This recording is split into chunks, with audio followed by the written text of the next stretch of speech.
Hi, everyone. Welcome back to Rachel's studio. And today is such an important day. It's the first day of the rest of your life. But simplistic cliches aside, 2020 was such a difficult year. And I'm wondering how a lot of you all are feeling on this first day of 2021. My general feeling is one of hope. I hope to really live large in 2021 to make up for all the difficulties and frustration 2020 presented. So I wanted to give you a video that would start 2021 off right. Something fun and easy that will hopefully get your creative juices going again and inspire you to pick up that watercolor brush more and more in the new year. I'm hoping I will inspire you to make this the first painting of 2021, or maybe even if you're a complete beginner, your very first watercolor painting ever. So in today's video, I'll be working on a fun little tree painting, and I'd love for you to try this tree out for yourself. If you don't have the exact supplies I have, don't worry. For example, I use masking to create some open spaces in the trees. If you don't do that, your tree will still look great. By the way, this week or next, I'll be uploading a tutorial all about masking, so be sure to stay tuned for that. As for other supplies, use whatever paper you have, although cold press would be best. Lots of different brushes would work for these techniques, so just use what you have and just have fun with this. Also, use whatever paints you have on hand. The most important thing is to use a few different colors in the trees to make them really stand out and pop. I did this as a full real-time tutorial, by the way, for my Patreon students on several different papers. So join me there if you want to see the results of those experiments done to see how different papers affected the final outcome. You'll be able to paint in real time with me as I paint along and get a downloadable traceable, reference photo, and supply list. And thank you so much to my Patreon members who make this channel possible. Please remember to subscribe as I upload new videos every week and show me some YouTube algorithm love by watching until the end. Okay, let's get started. The first thing I'm going to do after taping this down with my medical tape and then covering that with masking or washi tape is to apply the masking. So here is my masking materials. I have soap and an old rigger, and I'm dipping my brush in the water and then scrubbing it around on the soap.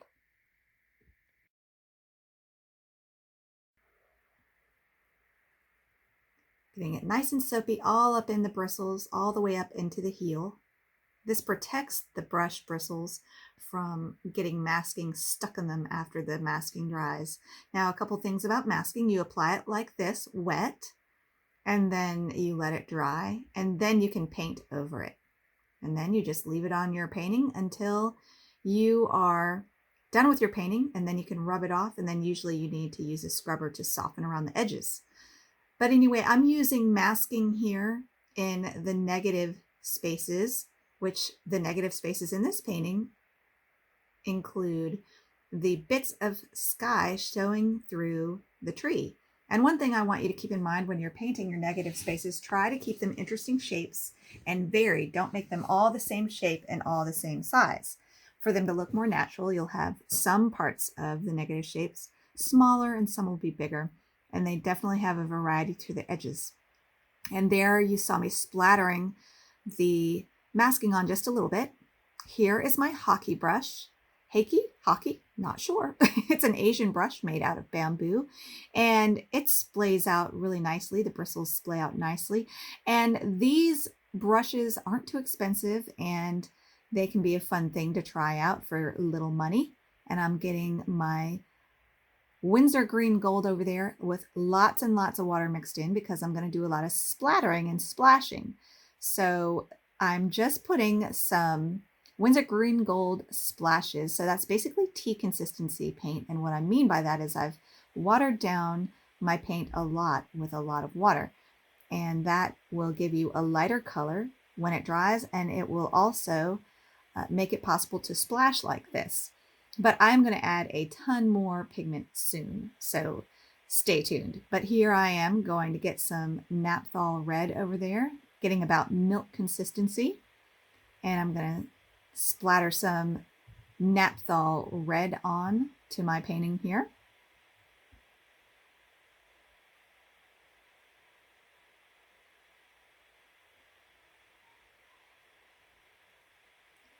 And this is just to lay the groundwork for some loose areas.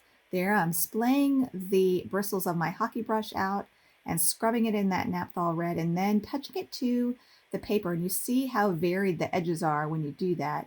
When you splay out the bristles of your brush, it creates a very natural looking stroke when you touch it lightly to your paper. And that is great for painting trees. And it's a lot of fun too, because you pretty much can't go wrong. It looks natural. Trees are random looking, so it's not like you have to get them perfect. I've got some green apatite over there in my little plastic white cup over there. Green apatite granulates really pretty, so I wanted to use that. I just wanted to play with that. I thought it would be a pretty contrast color because green is across the color wheel from red, which makes them primary colors, or complementary colors, I mean. And so that makes the red stand out even more when you include some green in the painting.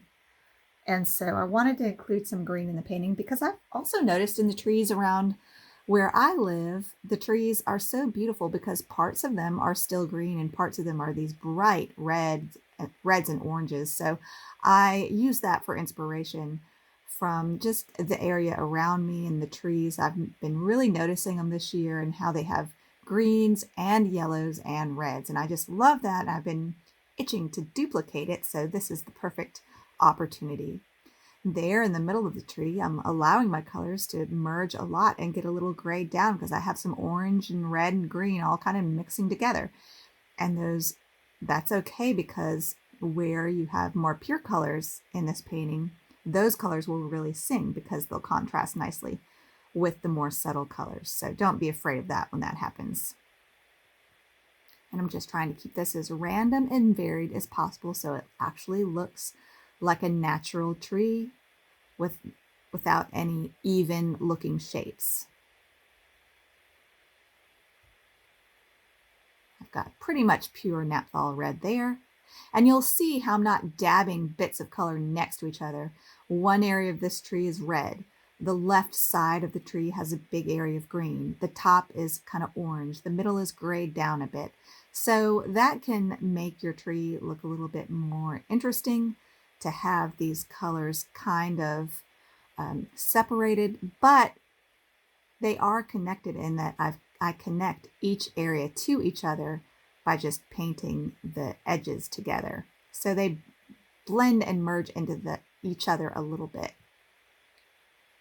I'm using very delicate little strokes with the hockey brush, which that's good for. If you don't have a hockey brush, that's what's so wonderful about the silver black velvets. You can splay their bristles just as easily and get very similar results to this. So just know, even with the colors I'm using and the paper I'm using, you can use what you have on hand, especially for this tutorial. This doesn't have to be just right. This is meant to just be fun. Use whatever paper you have, whatever paints you have, whatever brushes you have, and get creative with the tools you use.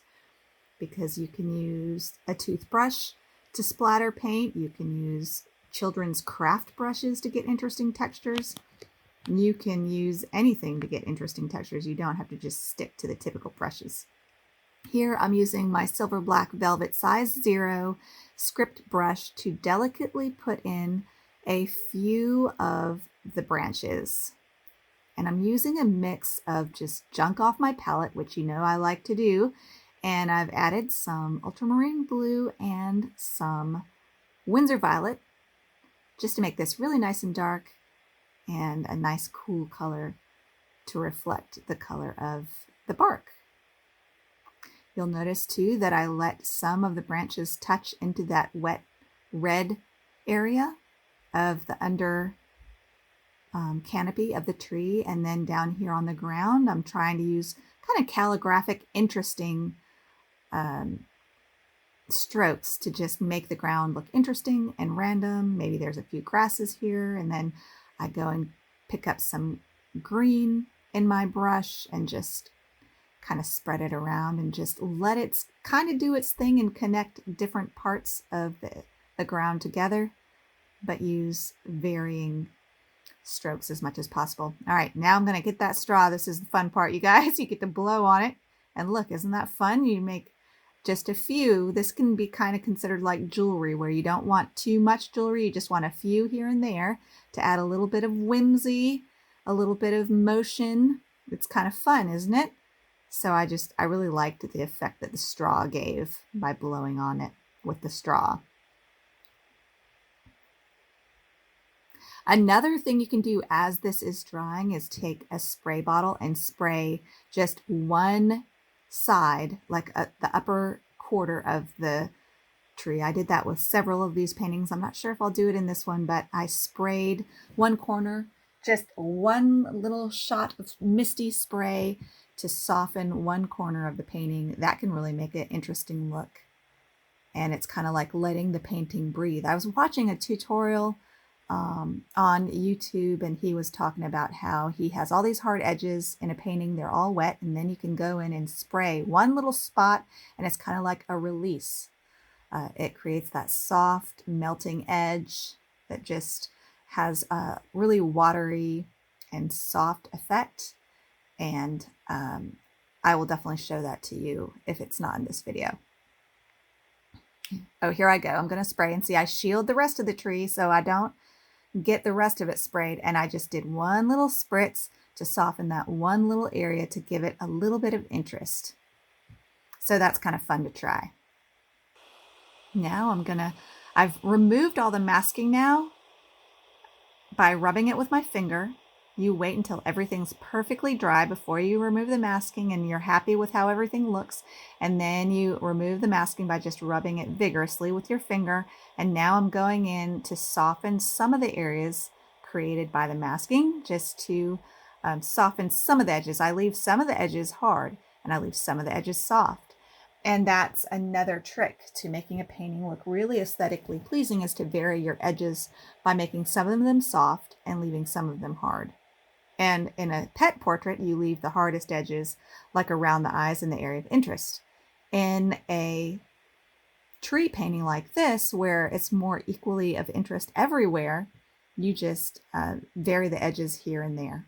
Now I've got my silver black velvet size 0 script. I'm going to add some branches in the canopy, and I'm sorry that this is a little fuzzy. I had my settings on my camera wrong when I painted in these little branches that I'm going to put in the top of the canopy. But it's fairly straightforward, and you can also see that area where I sprayed with the water bottle. Do you see how it has that really soft little melting effect off into the background? It's just a really nice little subtle thing you can do to really take your painting to the next level to make it look a little bit more professional. Okay, I didn't like that branch, so you see how I blotted it out? As long as your paint is still wet, you can take a paper towel and blot it right out really quickly, and voila, start over. You've got a fresh, clean slate. And I'm just going to put a few branches here and there. Again, this is very much like the jewelry. You don't want to put too many. You just want to put a few hints of branches peeking through the foliage here and there, and try to keep them as thin and delicate and varied as possible, with some curving and some straight. Some have Y's on them. Some might be a little thicker down towards the bottom part of the tree. Variety is the key to success with this, and not overdoing it.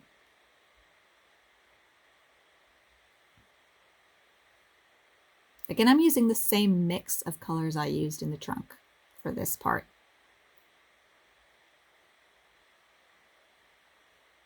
All right, and this is how it looks after everything was finished, and I love this tree. This might be my favorite tree. And you guys, I noticed something. Maybe I grabbed the wrong paper, but when I painted this tree on the Arches cold press paper, the colors look muted. They didn't look as exciting and fresh as they do on all these other papers. So maybe I wasn't painting on Arches cold press when I thought I was, but that Fabriano Artistico one, I just think the colors are they just glow. They're so pretty. All right, that's it for today's little art snack. Please leave me a comment or question, and I'd love to chat with you there. I hope this video helped kick off 2021 well, and I'll see you next week. Happy New Year. Bye.